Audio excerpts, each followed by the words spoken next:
Hey guys, and welcome back to another episode of Ball IQ Podcast. Tolu, Real Madrid fan.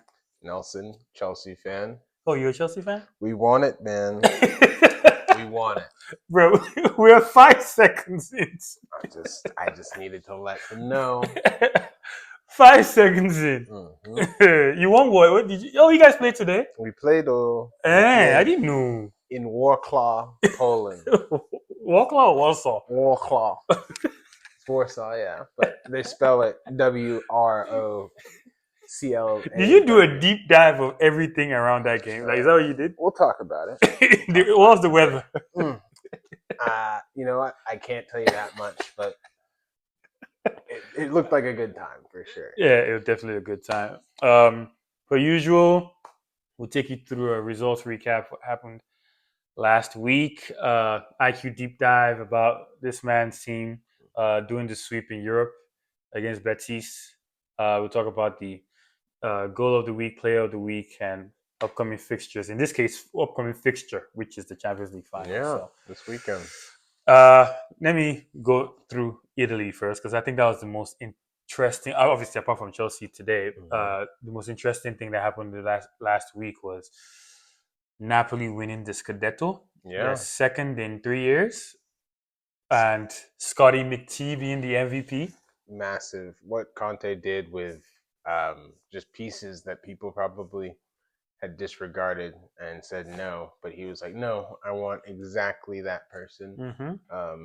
Never ceases to amaze. One season wonder. One of the best club managers to ever do it. Yeah, I mean, give him. I mean, we always say this: give him a good team. I know European football. A title is coming. Mm-hmm. It's just coming. Absolutely. And shout out to Scott McTominay. I know I spoke. I've been it's weird because I've been an advocate for him for a minute because I just felt in United. I'm like, this guy's not a defensive midfielder.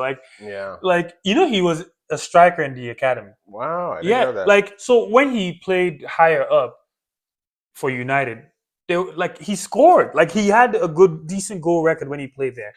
So I'm like, this guy is not a DN. Why is he? I understood like obviously Paul Pogba and Bruno Fernandes and like the players ahead of him, but I don't know. I just felt we could see it for Scotland. I just felt there was a player there, and I'm happy for him. Yeah, there are some times I can definitely remember when Chelsea and Man United played.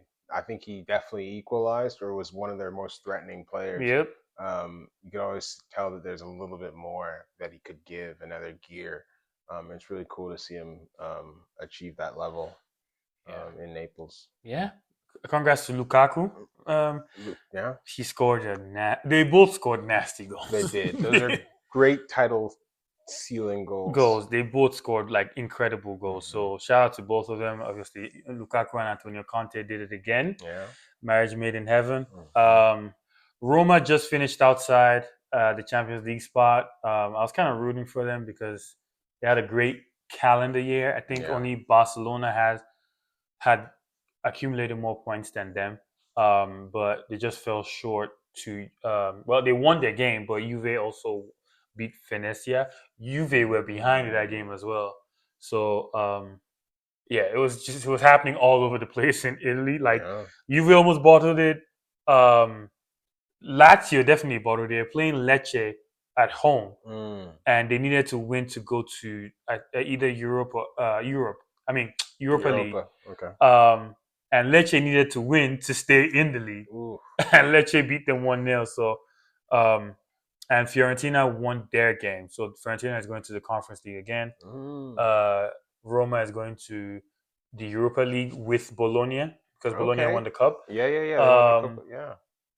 And I feel like Bologna were in the race as well, but ever since they won the cup, it just kind of like first trophy ever. Yeah. And they go to Europe, you're like, okay, our job here is done. And it's vibes from here. So things were happening in Italy for sure. I mean, Inter also won, they did their job. So Napoli needed to win.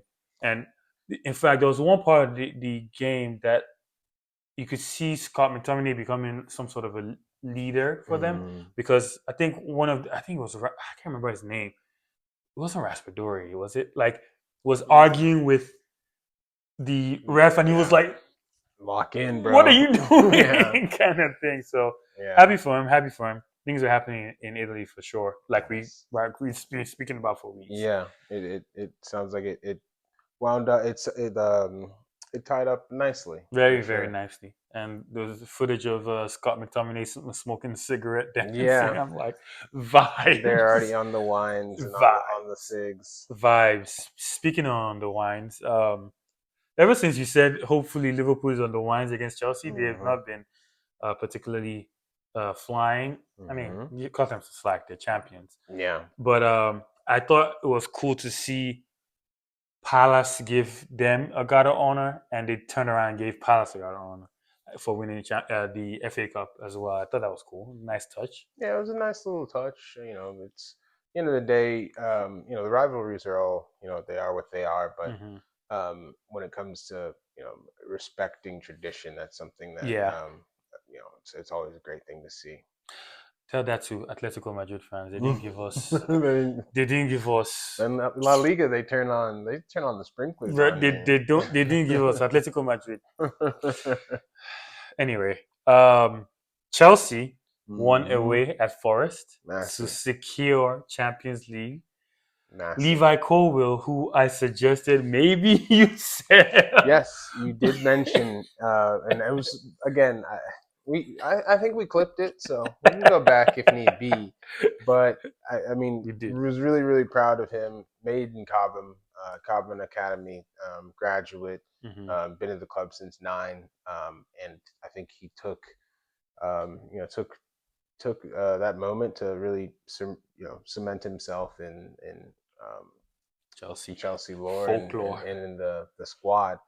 I think his biggest problem this season has just been like the lack of a locked in Partner. partner. Yeah, Like I knew you last were year going he there. had Thiago Silva for God's sakes, who he could just soak up game from.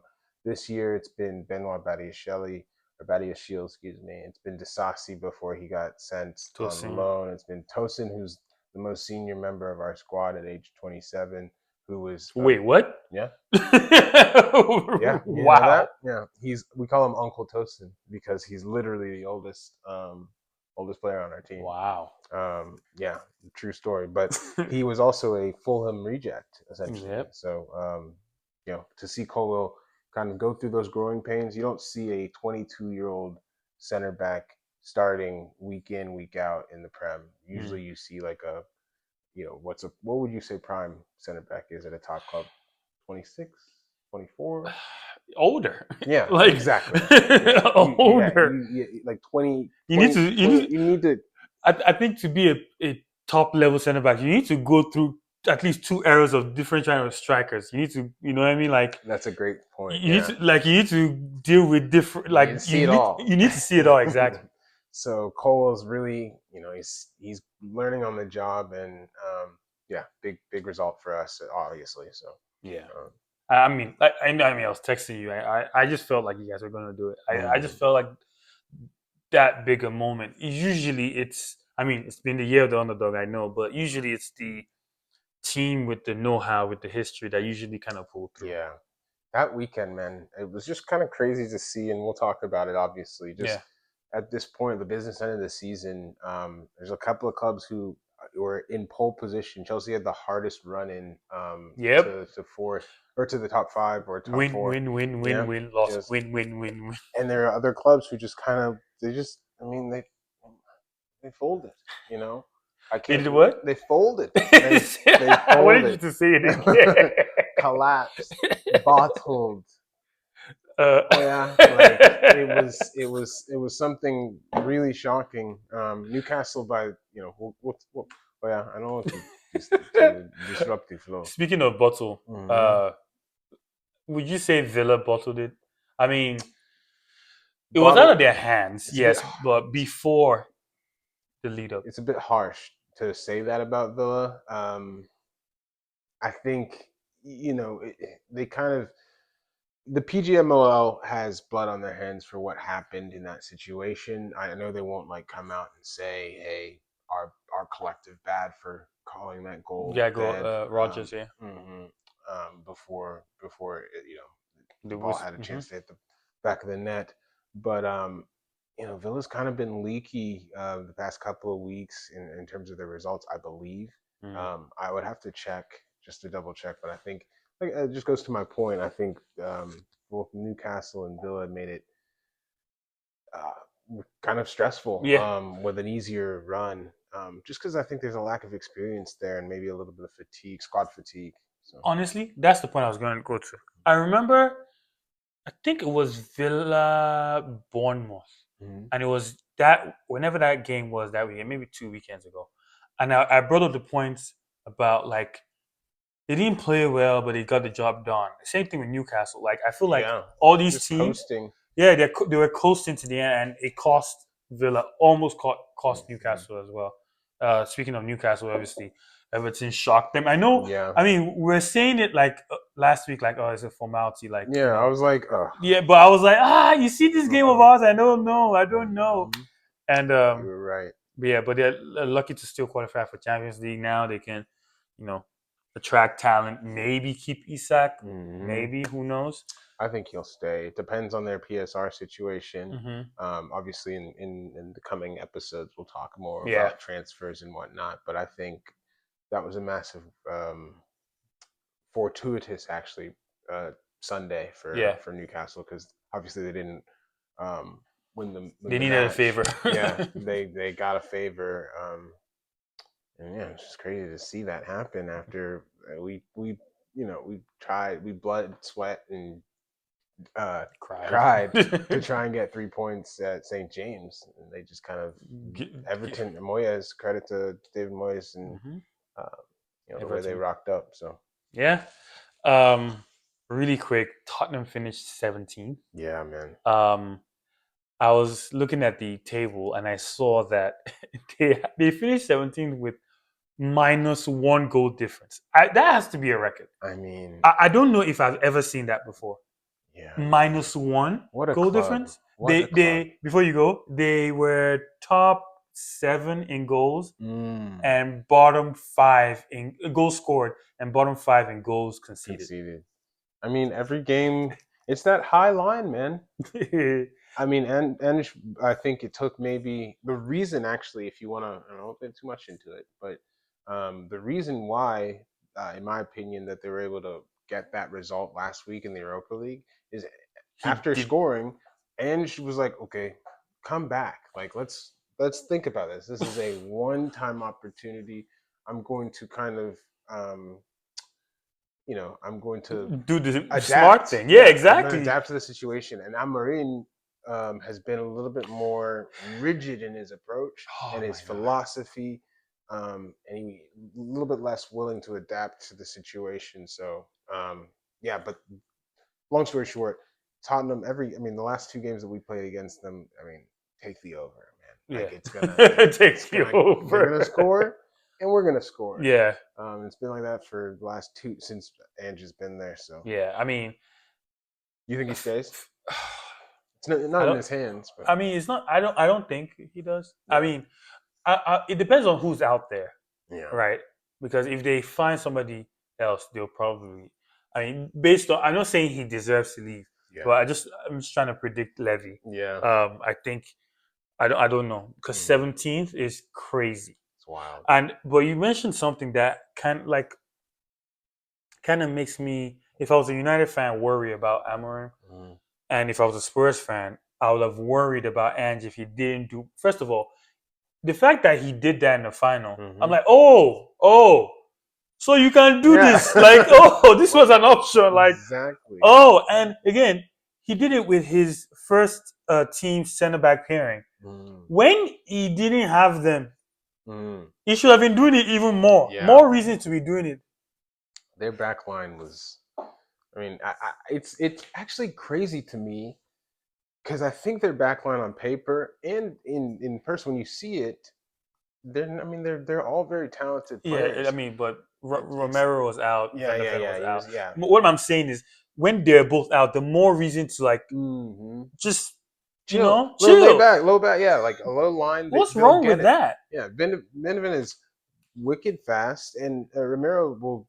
I mean, he'll stomp out He's a anything, destroyer. Yeah, literally. So, I don't know. I think there's a lot of anybody who takes over. I was going to call them Hotspur. Anybody who takes over Spurs, they actually prefer to be called Spurs now, not Yeah. Tottenham. Is not going to come into a dumpster fire. I'd rather Mm-mm. be manager of Spurs Than next year United. than United. 100%.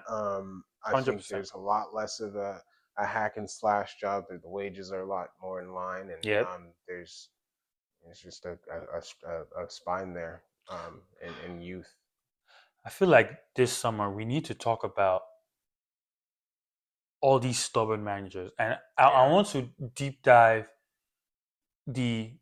I want to use Ancelotti as a case study and Pep and how they've played differently based on the teams that they've had. Ancelotti especially. Yeah. But I don't. If I start, I won't stop. Oh, that's an episode in and of itself for sure. If I start, I won't stop. But I want to just to prove. I mean, there was a clip about.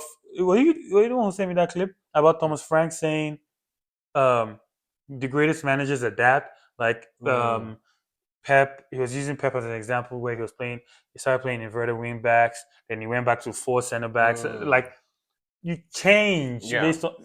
Anyway. You have to, yeah, you have to. I mean, and I think there's a switch. I mean, there's a switch happening right now, and I think in terms of rigidity of philosophy from managers, what I don't like to see is when a young manager is rigid in their mindset. Oh my God. What comes to mind would be Marine now, and then was a young lad at Bayern who didn't work out. Went from Red Bull. I'm sorry, the manager. The American? No, German. Oh my gosh. Tuchel? No, before Tuchel. Oh, I know who you're talking about. Julian Nagelsmann. Nagelsmann. He's the coach of the national team.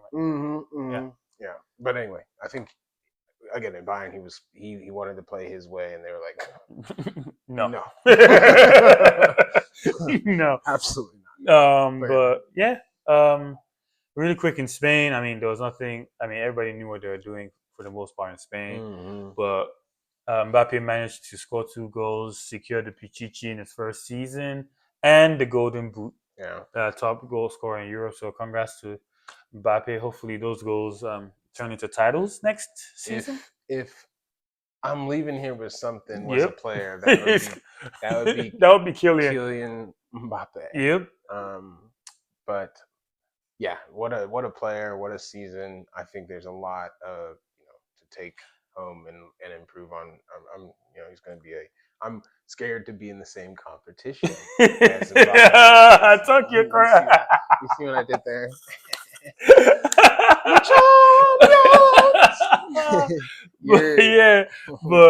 But do you know how it's crazy? Like I feel like this season felt like 2 seasons because it's this same season that Mbappe was not playing well, not clicking. It wasn't clicking well. Yeah. And well, it just happens, man. I think it happens. I think a player like that and the amount of transition that needed to occur within like the style of play from at the club, it's going to take some time. But yeah. Anyway, Salah top goals, top assists. Yeah. He did a Henry season. No, I don't think he got 20 assists, so not Henry season. Yeah, still like that's levels. I gotta admit, I give Salah his flowers, of course, but I just didn't really I didn't see him kind of taking this next level step with the absence of both Firmino and Mane. Yeah, he's really like it. I don't want to say they were holding him back, but I think I think Klopp in a way kind of. It was just the way that he's playing under this new bald man is really significant. Like he's given him the license to do whatever he'd like. And the results are beautiful. And I like how obviously he's older now, so he's not like running past players anymore. He's playing more intelligently now. The technique is still there, the vision is still there. So, and I think he did mention something this like after they clinched the title about meaning more without Sadio and Bobby. Yeah. So just to like not harp on it, I'm the last person who wants to dissect the title that Liverpool just waltzed to. But I think Slot did some very key, just little tweaks Salah being one of them, addressing and getting the most out of Gakpo being another, Yeah. and then really turning Gravenberg into the 80 million, $100 million player. Yeah. Didn't see that shit coming. I did not see that coming either. But just little itty bitty tweaks because everything was there already. Yeah. And he kind of eased off of it wasn't like a high wire octane intensity. No. It was like they went 80 miles per hour the entire season as opposed to going 110 and then we gotta pull over and get more gas. Yeah. A more sustainable it was pace. And it was and everybody else was tripping and credit to Arne Slot. Yep, Arne Slot and the lads in Messi side. Mm-hmm. I wanted to touch on this just briefly. That crazy that Richard Kvaratskhelia won 2 titles in the same season for PSG and Napoli. So shout out to him. Two Chains. Yeah. That's his new nickname. 2 Chains. Yes, that's his name now. Yeah, again, credit to him. What a player. And he's another winger. Mm-hmm. He's another winger, proper winger. Yeah. But really quick, let's go into the transfer news. First of all, before we even go to transfer news, let's go back home real quick. Okay, where we going? The Jollof was, Unity Cup. Okay. Oh, yes. Unity Cup, Nigeria beat Ghana. We have to talk about that. Played in London. In Craven Cottage, Mm-hmm. So, shout out to the Super Eagles. So, beating Ghana is always fun. Boss, anything for the boys? Anything for the boys. 3 points for the boys.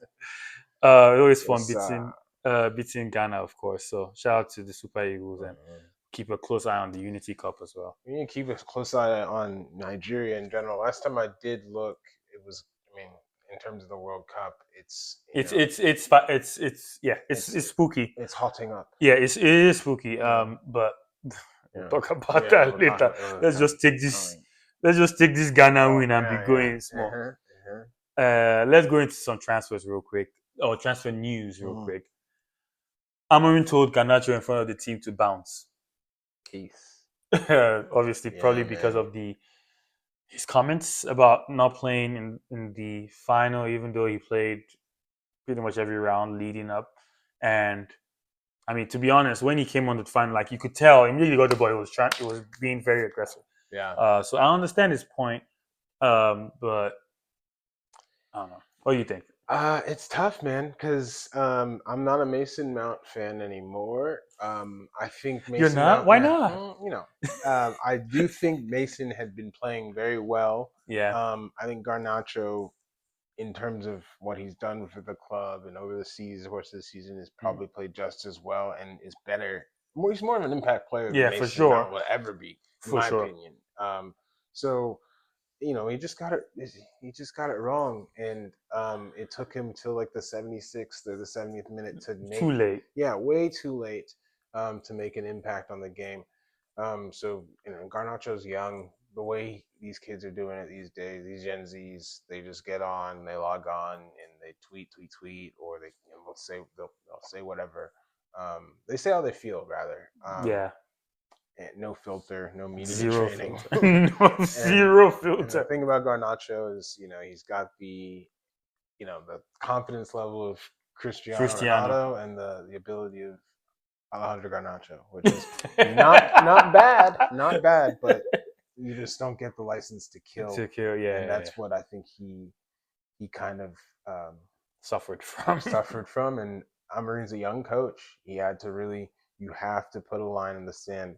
When we talked about this earlier this week, I mentioned Aubameyang when Arteta got there and he was showing up late and but he was the boy, he was the guy, and captain. Yeah, he literally popped him. He sent him out to the glue farm, and I think the same thing happened with Maresca, and we were trying to get rid of Sterling, but he's still on the books.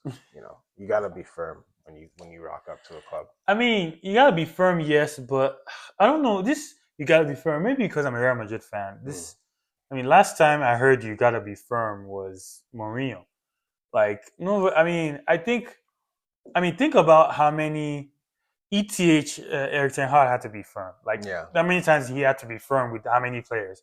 I feel like it's becoming a theme in United. Like, how many people do you have to be firm with? Like, what is going on in that club? It's actually more of an indictment on the management of the club, and I Yeah. think, no disrespect, your perch of being a Real Madrid fan, your club is ran immaculately. But pretty much, there's a couple of blemishes, but they're few and far between.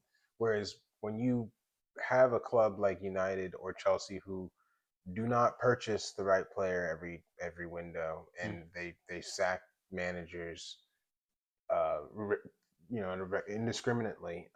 You'll have surplus to requirements otherwise who are on massive wages. Yes. In Chelsea, they love. You're gonna get me out of London? Why? Why am I gonna leave my flat in the poshest part of the city Yeah. on 300,000 a week? Like, why? I mean, I guess I United are understand. giving out 200. I don't know what Garnacho's on, I don't know. but I'm sure it's not a small amount of piece. Probably not. And why? So I don't know. I mean, I think again, this is the cycle. I was talking to Mofe, our cousin, about this. I feel like because I didn't mean to hop on this, but I just want to say this really quick. I feel like because of the amount of success that United have had, I feel like the thing that they demand out of players is not congruent with where they are as a club. Like, think about the slow downgrade that has been happening. Like, remember when they said Lukaku wasn't good enough? Lukaku was banging in goals for them. He wasn't good enough. Look how far they've gone down. Look at how far they've gone down since Mourinho. Look how far they've gone. Like, you can go through all these certain positions where look recently McTominay. Yeah. Look how far they've gone down for McTominay, and they're complaining about McTominay. I feel like but I don't know. The coefficient, unfortunately, at this point in time, is the club. Like the common denominator. The common denominator. Yes. So it's not the players. It's the you can't. It's the players too. I blame some of the players. Yeah, for sure. But some of the players are not at the level of Man United level, of course. Yeah, but again, you see that point you just said. Some of the players are not Man United level. We need to redefine Man United level. That's also very true. Yes. That's my point. Yes. I think we need to. I think there's a Ross line that says. I know quoting Rick Ross is crazy, but sometimes you have to destroy it to elevate. Like I feel like they need to come down to. I mean, look at Chelsea. Chelsea's a good example. You're literally preaching to the choir. Chelsea's a great example. That you've got to. I understand. Be honest. The only thing about you got to be honest, and you got to be like, because one of the things that Poch said that kind of got really with him at odds with the fans, same with Graham Potter, was the reality of being like, we're not the Chelsea of old. Yeah. Saying that to us really upset us. It hurt our feelings because we literally just won a Champions League but 2 years ago before him. Somebody invaded somewhere. So like it was very unsettling to hear. My thing with United is this thing has been happening for 10, 12, 13 on years. I mean, how long has Fergie been gone? 2012, yeah. So, and it's 13 years. It's not. I mean, they're at their best. They're a cup side. They've proven that. Yeah, they've proven that by hook or by crook. But at their worst, they're 15th. It can get really bad. At their worst, they're 15th. Yeah. So until you really stop the rot completely and kind of fix or be honest with yourselves from the top down, I think Radcliffe is trying to do that, but I don't know if he's too much of a businessman, not much of a footballing mind to really. I don't know. I don't even know much about him, but anyway, let's not. Sir Jim. Yeah, let's not. Again, all these things are episodes on its own. Yeah, and I don't want to talk about other people. Yeah, not today. Yeah. But just to breezed through all the transfer news. Looks like Verts, Frimpong, and Kirkes might be going to Liverpool, which is pretty good. I'm, I, I mean, I feel like we discussed the fire sale Yes. possibilities Yep. that were going to occur. Yep. It's funny. I have a bunch of Liverpool friends, and I had mentioned to them, I was like, dude, like Javi Alonso leaving is going to create this fire sale, Yeah. and I'm really concerned at who's going to get this talent. And they told me in my face, they're like, Bayern Munich's going to Hoover by vacuum up all the talent. They get first refusal at all Yeah. of it. They got Jonathan Tah, but Liverpool was able to not only outbid and out attract Bayern, but which is also hard to do. it's very hard to do. Yeah. But also Manchester City Yep. with all their money and their side with in their coach, like in all their pedigree. Yeah. So it's crazy to see that happen. Frimpong's a great player as well. Kirkes is a great pickup as well. Very good pickup. Yeah.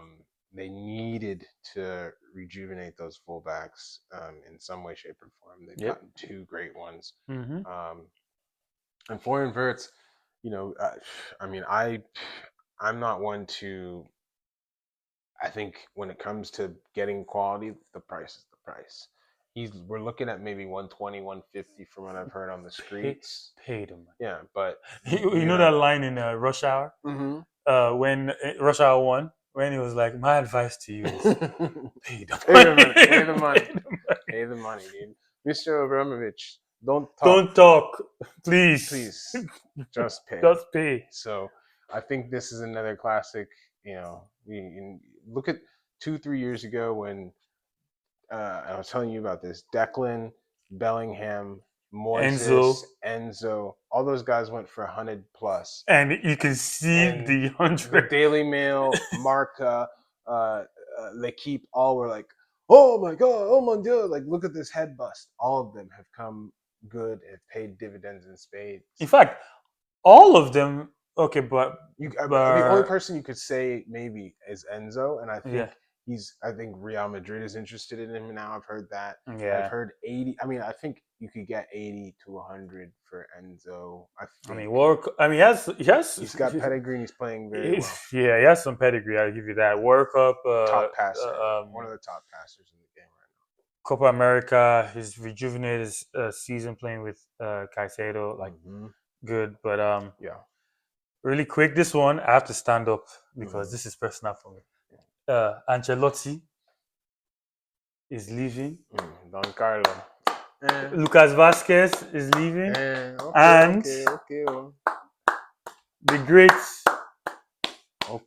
great Croatian is leaving.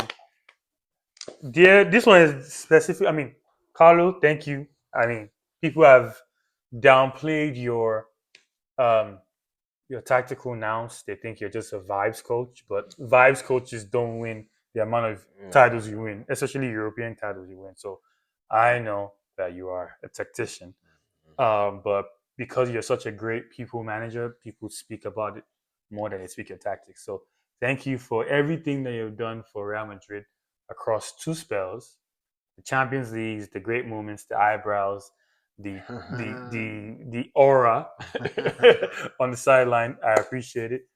Lucas Vasquez, the silent legend. When I think of Lucas Vasquez, he's a right winger, right? That's crazy. He's a right winger. Like when Zidane brought him to the team, he was playing right wing, right? Like deputizing for Bale sometimes. But when I think about Lucas Vasquez, I think about that night in Cardiff. No, not Cardiff. Cardiff was against Juve. Oh, okay. The final before against Atleti, I can't remember where it was. But the one that went to the final, the PKs, Lucas Vasquez spinning the ball, walking.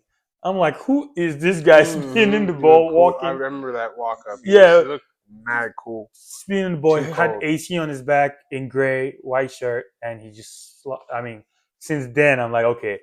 I mean, Real Madrid fans will remember Jose Callejon. He was our new Callejon at that point. So, Mhm. uh, thank you for your service, for your sacrifice, and for your leadership. And the great Luka Modric. I mean, He's great. I mean, I don't. I should not World even class. say. Actually, I shouldn't say anything about it because you should know. But I mean, broke the Messi Ronaldo era, winning Ballon d'Or. I will not blemish this by saying who should have won then, but you Mhm. did win. Carried Croatia to a top 3 finish in the world twice. Um, twice. That alone is ridiculous. But Is insane. he's he leads. I think last I saw, I'll have to confirm, but last I saw, he was leading us in our team, the players in our team, in chances created Mm. per 90, and he didn't start at all, barely. So like just to show you that at almost 40 years old, the pedigree Yeah, class is permanent. is still up there. So thank you for the Travelas. Thank you for the corner against Athletic for Sergio Ramos. Thank you for the assist for Rodrigo against them lot. Yeah, that was. Thank you for. It doesn't sit well with my spirit. Thank you Neither for. just the Tottenham part, but he's a fantastic, Nah, fantastic, fantastic player. thank you. Hopefully, we get to see a little bit more of him in Europe before he calls it. But what a career! Thank you. Um, Alonso looks like he's coming in. So excited to see what he does. Ten Hag is going to Leverkusen. Mm-hmm. Interesting to see what he does I there. think he'll be all right. Yeah, I think so too. Bundesliga is. I rate. I think that's his bag. Yeah, you think the funny thing about Bundesliga is I rate the talent that comes out of it. I don't rate the league that much, just because of the what? There's 2-3 leagues. There are two, excuse me, 2 to 3 teams that really go band for band, so to speak, with Bayern ever. Yeah. And when that happens, Bayern just buys their buys the block. So like it's just, buys their Lewandowski, buys their Götze. Yeah. So again, I respect the league and its ability to give us Dembele and all the above that's come out of Dortmund, which is an insane list. Isak, Yeah, which is crazy. Gosh. Remember when Batshuayi went there? Yeah, of course I do. Batman. Take whenever you have a moment, just take a moment to take a look at what Dortmund has produced in the last 10 years. Sancho, Bellingham, but also take a moment to see how many people have been taken to Bayern from that. Lewandowski, Hummels.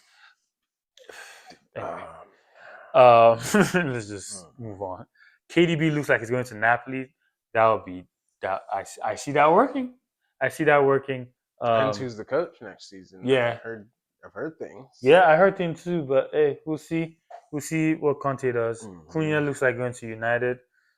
He looks like he'll probably take that Mason Mount spot as the second 10 in the 3-4-2-1 formation. So it'll be fun to watch. Zubimendi looks like going to Arsenal. Rashford might be going on loan to Barcelona, which he'll probably deputize Rafinha on the left. Rafinha is playing on the left only because Lamine Yamal is who also signed a contract today. I did see that to 2031. So that right is locked. But Rashford will provide some cover on the left, and he'll provide some cover up top with Lewandowski getting old, and he's definitely a better player than Ferran Torres. I think. No disrespect to Ferran Torres, he's had a great season. Yeah, he had a great season, but Mbeumo might be going to Newcastle. That would be cool, and the fire sale at United has started. It looks like it started. Bruno is linked to Saudi. So, did you mention the fire sale that's going on at Milan right now? Oh no, not yet. I think today, Ruud Gullit made a pretty gravitas statement. He was like, "Once upon a time, great champions came to AC Milan. Today, the club is forced to sell them." He was mainly speaking to Johnny Reinders, who's going to City. Speaking to Leao, he's been on the precipice for some time, but without any sort of Europe at all, which I believe Milan finished outside of the European places. I mean, it's crippling to a club. United is going through that as well. We'll talk about that, but it's tough to see. I mean, I always have a soft spot in my heart for Milan, just because AC Milan, because I feel like they've gone through so much financial Yeah, BS that you know they have a team yeah, that just gets eaten up because of that. It gets because of that. just Yeah, broken down. So having said that, if Fikayo Tomori wants to come back, that you said all that to get. That's where you were going. no. Ah, I'm just saying. don't No. worry, I'm don't just saying. worry. I I'm just know. saying because we have a couple of. We've given them plenty, right? We've given It's them time to. Giroud. We've given them Tammy by way of Roma, kind of, sort of. We've given them Pulisic. We've given them at least 4 or 5 players. Yeah, run Run us us our boy back. Fikayo. You know, And maybe we. I think, yeah, for a good rate, I would take him back. I would take him and yeah, replace the Disaster Brothers, Badiashile and Disasi. disaster brothers. I heard Villa wants. Disasi. Yeah, Yeah, I isn't mean. that crazy, dude? So yeah, we'll see. Oh, jeez. But I remember making the joke to Nelson, like, I mean, they'll have to sell their stars and they can always get Morata again. Morata is Mm. up. Morata, if our Sunday league team needs a striker, I bet you we can sign Morata and He's he'll do a job. I mean, football money laundering. I believe in because Morata. That's all. That's all. Alvaro Morata, he just picked up a league title with Galatasaray. It's He's been everywhere. perfect time to make that move. Perfect time. Yeah, perfect He time. will. But anyway, this window coming up, I think we're gonna have plenty to talk about. Yeah, plenty. There's a lot. It's already started. I mean, that's the thing. Yeah, what Liverpool's doing right now, I'm not a happy. I'm just like I miss. Yeah, it is worrying. Miss the old Liverpool because they wouldn't be. They're not signing Voronin and They would be more like this. Endo. yeah, they're not signing Voronin or Ngogo Yeah. or Aquilani Yeah. or Yeah. they're doing proper business. So John Joe Shelby. John Shelby. They're doing proper business. So yeah. It's gonna be fun. Treacherous. All right. Well, let's take a break. Then For sure. dive into what you have been. I can see you salivating. Tantalizing my face. Yeah, I can see you salivating about Good day. the IQ deep dive, which will be about Betis and Chelsea, the Europa Conference League final coming up next. Mm-hmm. Welcome back to the episode, to the show. The segment we're going to do a deep dive on how Buddy here got his Conference League title. Any words before we get into this? No words, just that's all. Just turn down the AC in here. It's cold. It's cold. Oh yeah. I knew this episode was going to be like this. Please, Joe. Please. Oh man. So they're both playing similar systems and setups, but they're playing it differently in terms of style. So different, similar formation, but stylistically different. Mm-hmm. For the first half, it was a game of two halves. First half was Betis and Isco. Yeah. Second half was Chelsea and Cole Palmer. Like it was just as simple as that. But what Chelsea's doing is, back for Badleshil and Badleshil was on the left center back and Chalobah right center back. Gusto started on the right, Kukurea on the left, and when they have the ball, let's call this Moises Caicedo and call number 8 Enzo. What they're doing is trying to create a box here with Gusto coming in, with Caicedo in the pocket there, Enzo there, Cole here, and Nico Jackson here. And Betis were early on pressing man for man. Very penetrative. Very high, very aggressive man for man. Pablo Fornals was there sitting. Then Abdi, I don't know how to pronounce his name. He was also high there. But the thing that worked against Chelsea in the first half. Number one, I know we're speaking about the personnel that Chelsea had. Gusto was not comfortable in this pocket here at all. Just before the goal that Betis scored, there were a couple passes that he received in the pocket here, and his touch on the turn was shocking. Yeah. I'm not shocking. Actually, that's unfair to say. He was just not comfortable. It's not there. comfortable. It's just not comfortable there. So he did later on try to give a pass, lose the ball to Lee Fornals, who uh, gave the ball to Isco. And because of what they're trying to do here, losing the ball, Abde was free on the left, got a beautiful reverse pass. I mean, I didn't see that pass coming from Isco, like just reverse pass from Isco, and It's the type of buried it in. tick tock type of pass that you do, and you expect of a La Liga team. Like, Yeah. like they practice that type of passing. Every team does, but these guys felt it almost felt like there was like muscle memory. If you're ever no looking a pass, I mean. Yeah, in a European final, there's some chemistry there. There's some sauce, there's some chemistry. There's some. I've been here before on a bigger stage. Yes, 4 times. Yeah. Which is the Champions League. We've played together more than 30 times. Yes. And speaking of Isco, it was his half, right? He will pop up here to receive the ball from the center back. He had a beautiful tempo to his game where, like, he didn't want, like, Moise Caicedo is obviously an intelligent player, so he knew when to let him. There's sometimes you just have to let somebody have it further away.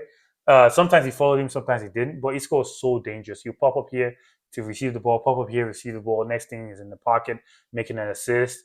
Next thing he's chasing back Cole Palmer or Enzo making a tackle. He covered a lot of ground, right? But without the ball again, they were pretty much pressing high. But game of two halves, when Reece James came in here for Gusto, game changed. Because now Betis are on the back foot, and when you have a player like Reece, who's very, very good on the ball, he can receive it and back to his marker, and he can just dictate the play. And you can pop up here, make a cross here for Nani and Jackson, and sometimes Enzo running behind. He can, like, he's very, very comfortable with the ball. I mean, just watching him play, I mean, Reece James he's a Cole Palmer level. He's so immense for what we want to do on the pitch. Yeah. And night and day difference between him and how he was, what he was able to execute what the manager was asking versus what Gusto, who I think is a good player, he's just not playing in the right spot. Yeah. One thing I wanted to say real quick, Isco, you couldn't tell his age while he's on the pitch. He's 33 years of age. That's a year younger than you and I. But one of the things he did against Moy and Enzo, who are 10 years younger, is he showed how young they were. He was like, I know I'm not as fast as you, or physical. As physical, but I've been doing this for a while. I've got four big ear trophies at home. I've won the UCL 4 times, I believe. That's more than your whole club has, with all due respect. And the average age of Betis was 29.7 years. Yeah. That's we're the youngest team in the Prem. We're 23 years old. The oldest person on our pitch was Cucurella, who was 26, and Tosin, who's 27. So, really differences in maturity, and I think that kind of that's how you saw, like, in the first half they approached it very maturely, very organized in their approach to the game, whereas we let our age show and grew a lot more into the game. Yeah. And again, like I said, grew a lot more into the game, and Reece James coming on just immense.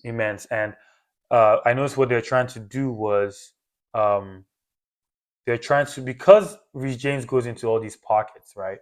it's so hard to pick him up, right? Mhm. Who's going to pick him up? Are you going to come in because you're technically the winger and that's your man? Are you going to come in to pick him up? Are you going to stay out wide and double up on Neto here, and later on Nani switched here? Yeah.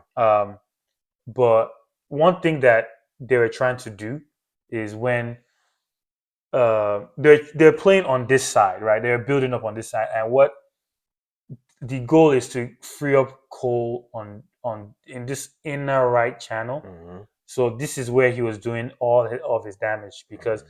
now that Reese or Malo is in, and whoever is there follows him, it's just like right there. There's just a sweet channel where if they're building up and they're like this, Cole can just pop up here unannounced and receive the ball and just face. And even for his 2 assists, crosses from just inside that corridor. that corridor, yeah, He right. can cut inside. He can. I mean, he can beat a man. He can. I mean, he can lay off to the from that spot, from that area. All the damage is gonna happen, and that's exactly what we were able to do when we had the right personnel on the pitch. Yep. Reese was immense, but I also think switching out those wingers, Madueke and Neto, was big as well. Very, very big because Neto didn't have a great game, which was surprising. Mm-hmm. But again, Cole just crossed for Enzo, late Lampard-like run. Yeah. Cole holding off his defender here to spin off and cross for Nico right here. Then after that, I mean, that Nico goal was the goal. The Sancho, and the Caicedo goals were just formalities. That's just icing on the cherry on the cake on the ice cream. Yeah, just wait. Say that one more time. Say that one more time. I couldn't if I tried. Icing on the cake, on the cherry, on the ice cream. Yeah. Nah, it was a good game though. It was definitely a better game than the Europa League final for sure. Oh, by far. Like it wasn't even. It's not even close. Like that game was actually. And tactically too, it was very good. People will say, it's the Conference League, like it's embarrassing for y'all to be celebrating all that type of stuff. I think this was a massive experience, beneficial experience for our club, our players, our coach. Would I have liked to have been in the Europa League this year, especially seeing how kind of, I don't want to say easy, but kind of, there wasn't that much. There's no big giant teams from the Champions League coming down. Yeah. Sure, I would have loved to, but to get this on our resume, and get the trophy in our cabinet, and get that winning feeling going into the Club World Cup, which is also an important tournament, is really big. I can't tell you how frustrating the last couple of years have been in cup finals, domestic ones specifically. But anyway. I wanted to give I mean, I know we spoke about Isco for Betis in the game, and I think Fornals also had a decent game. Anthony I think Cucurella just stayed right there with him, pockets, and did a job. Another victim of Marc Cucurella, who's been immense this year. Oh man. Big. What a fullback. Who would have thunk it, right? Who would have thunk it? I always, I'm as blue as they come. I've got blue glasses on right now. You can't see them. But I always thought there was a player in there just because of how direct and crisp his passing was. Once he's locked in defensively, it's wild. Like Pochettino was able to get the best out of Cucurella, start to invert him, and then also get the best out of Cole Palmer. So we have him to thank for those two things. I don't think Poch could have done anything close. I mean, he just doesn't have that killer instinct. I was very proud to see Enzo Maresca make the adjustments at the time that he made them. Early. No nonsense. Enzo, Reese came on at the stroke of halftime, and then, he gave the team a talk to try and re-implement his ideas, his way of playing.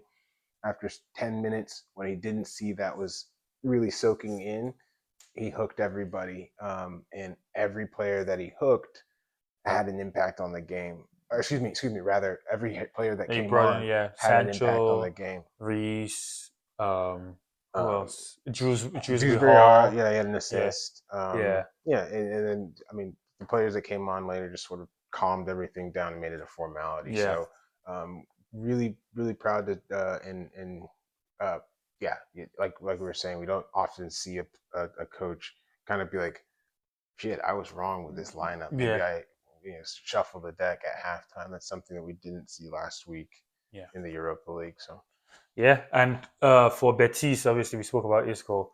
Um, Sabali, their right back, was mm, very, very good, attacking and defending, especially defending. I know. I think Sancho also knew that. That's why I just used him as a conference goal. yeah. But he was very, very. I mean, obviously watching him in La Liga, but like at this level, his partnership with Mark Bartra on that side was Mm-hmm. good. But I just thought the wave of quality that was coming at them was just too It's too much. much. It was just too It much. was quite overwhelming, and yeah, I mean, I was nervous about this match. Hmm. I didn't see it ending For 4-1, one. just because I feel like finals typically don't Yeah, you don't yeah. take the top off the 1-0. Maybach Yeah. in during a final. Yeah. You see that in the semifinals. So, Yes. And but we spoke about that, yeah, yes. but beautiful. Nobody was happier than I was to see how it went down, and everybody that scored. Um, yeah, I won't get too much into it, but to see the Enzo and Caicedo partnership Hmm. actually really Win something. humming, man. Like Yeah. both of them scored important goals. I mean, I think it was important for Moy to cap it. I think that was, but No. no, it wasn't. But it was nice to see that humming, to Yeah. see Cole like be really take. Took the game like It was like this. he, We're not about to go out sad like this. That's what he said. I personally think in a nonchalant way, and yeah. he really imposed himself on the pitch. Yeah. Um, I don't know what to do with Nico Jackson, but I think we need to keep him because I think the link up play between Cole and Hmm. Nico is there. But yeah, great game. Yeah, great game. And that was the IQ deep dive. Yes, sir. It was much more fun than the last one for sure. Yeah, that was Uh, whack. let's quickly go to IQ. Let's do IQ ball of the week. Mm. I had Scott McTominay or Soloth leading, based Mm-hmm. on Scott McTominay sealing the title and Soloth scoring a hat trick. But after this performance, Cole has to be. Oh yeah, Cole wow. has to be. Yeah. In terms of impact and Yeah. influence, you got. I mean, but honorable mentions to both of those two Yes, players for sure. because, yeah, both of them have been immense. Scott McTominay really just blew that game Yeah. wide open. That I mean, games in Italy are cauldrons, especially at the end Of of this the season. season. So, Yeah. um, yeah, But yeah, shout out to Cole Palmer. Congratulations. CP. Finish of the week. I think these two goals that I saw. I mean, I don't. I can't think of any other goal uh, that was that I saw that was better than Scott McTominay's or Mm. Lukaku's against to win the league against Cagliari. I would give it to Scotty because I personally think. I mean, I think Lukaku's like. I never said this before. Lukaku's first touch, and like His first touch was good you're though. right. That's what I'm saying. Like his first touch on that was actually quite good. It kind of like I think caught Yerry Mina He's like, oh off guard. He was snap! like, "Damn, did he really control that?" Yeah, And then it was just two big lads just fighting. that And that's that is a typical Lukaku goal right there, mm-hmm, mm-hmm. and it was beautiful. And I mean, yeah, you look at his tally of goals. I think I did it like last week. I mean, he's a Romelu Lukaku. When all's said and done, when he hangs up his boots, he's a proper bagsman. Nobody can tell him Yep, anything. Like you can say all you want, but women line number or men line numbers numbers do do not. not lie. Not in Like football no. anyway. And yeah, so congrats to him. But Mm. his goal too was nasty. But we'll give it to Scotty. Scotty for All right, sure. Scotty. Congrats to Scotty. IQ finish of the week. And upcoming fixture, the Champions Oh League yeah, final. massive The Saturday. Champions League final, PSG versus Inter Milan. Who you got? Oh, like, Who do I have? mm. I have no. This is no Horse in like the who race. no like no. I don't care who Mm-hmm. which either one of them can win. Um, I think I did see a clip of Luis Enrique coaching his team from a, I don't know what they're called, but you know those things that you use to fix poles, Oh, the platform. the platform thing that lifts up. That's what he does, man. Oh, the forklift. Yeah, the forklift thing. Yeah, That's what he does. We were thinking I'm about. like, dude, We were they're thinking taking about this too hiring, seriously. and I mean, we were thinking about hiring Enrique and Luis Enrique and Luis Campos. I think their sporting Yeah. director and the manager. Yeah. They're very, very. I mean, the way that they look, like it's a Marcelo Bielsa level of like intense. Yeah. Detail oriented approach. He knows what you ate this morning, and He like knows what you like ate he's this morning. he knows it all. So yeah, excuse me, I didn't mean to interrupt. No. That was fine. I personally, I mean, I won't give him my answer yet. yeah.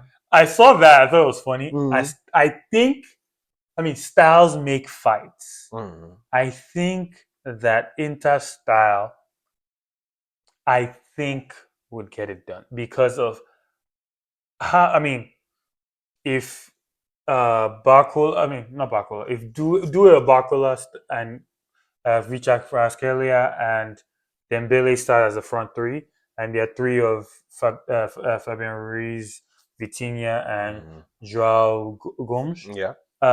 If those two sets of three start, they will find it very difficult because that gap in the middle where Dembele comes and just roams, how he killed Arsenal, how he killed Liverpool. Yep.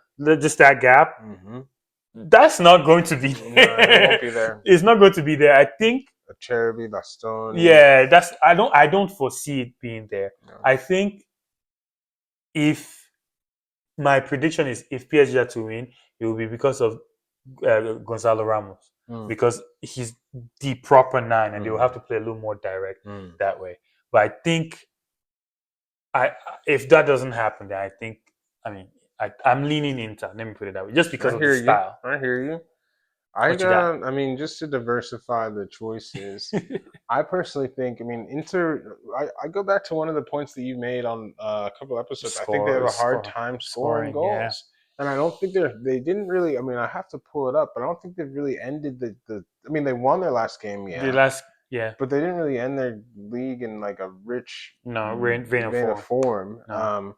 And you know, you can get up and get going for a final and play completely. You know, dust off the cobwebs, and I think they'll definitely come up. They'll be prepared for the match, but I just feel like PSG has the ability to score and will do so at will at a level that I don't know if Inter can match. I don't. Again, it's a final. It's a final at the top level of the European competition.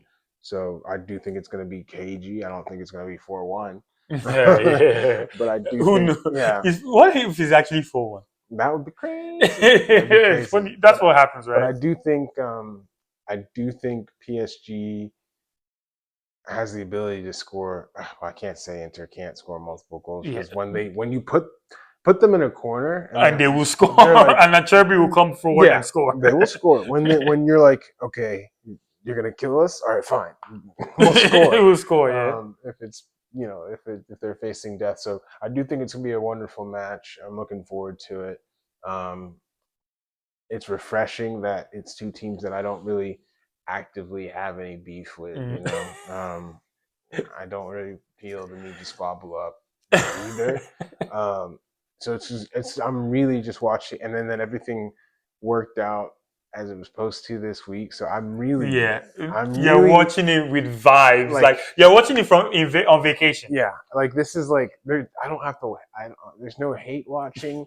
It's just a watch. Enjoying, exactly. It's just a watch. There's no nerve watching, no hate watching, just a watch. I'm really looking forward to it. Yeah. I do think, but yeah, like I said, I think I'd give my score prediction maybe 2-1 PSG. I think that it will be